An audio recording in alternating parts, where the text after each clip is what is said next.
Magandang morning. Nandito tayo ngayon sa ginagawang kalsada papuntang Iwayan, Kadian. Medyo medyo mahirap ang anuhin to dahil ngayon tag-ulan.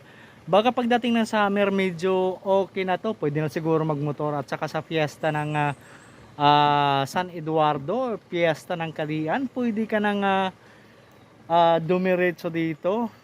Kumbaga gamit yung motorsiklong digulong.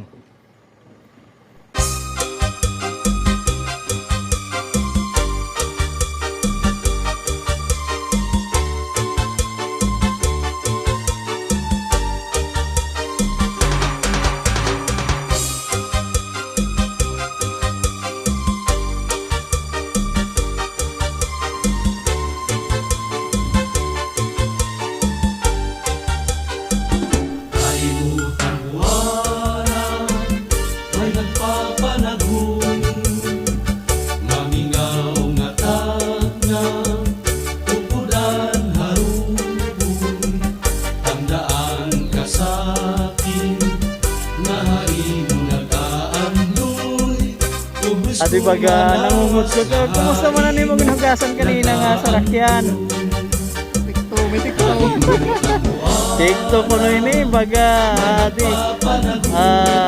Kanina hinapyot pa ini niya kanina naging bra-bra sa kanito.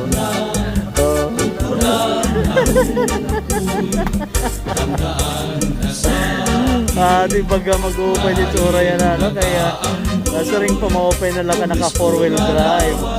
Pero naka-open din, may ada signal di may da ipapauli na ini. Activating 4-wheel drive. Di baga medyo pa ini.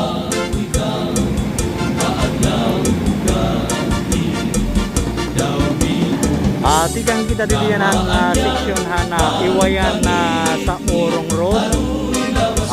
Ini ang diretso ini nga tiha Kadian medyo nagkinuran man medyo diri good maagian baga sa labi ng light vehicle siguro po dito na 4-wheel drive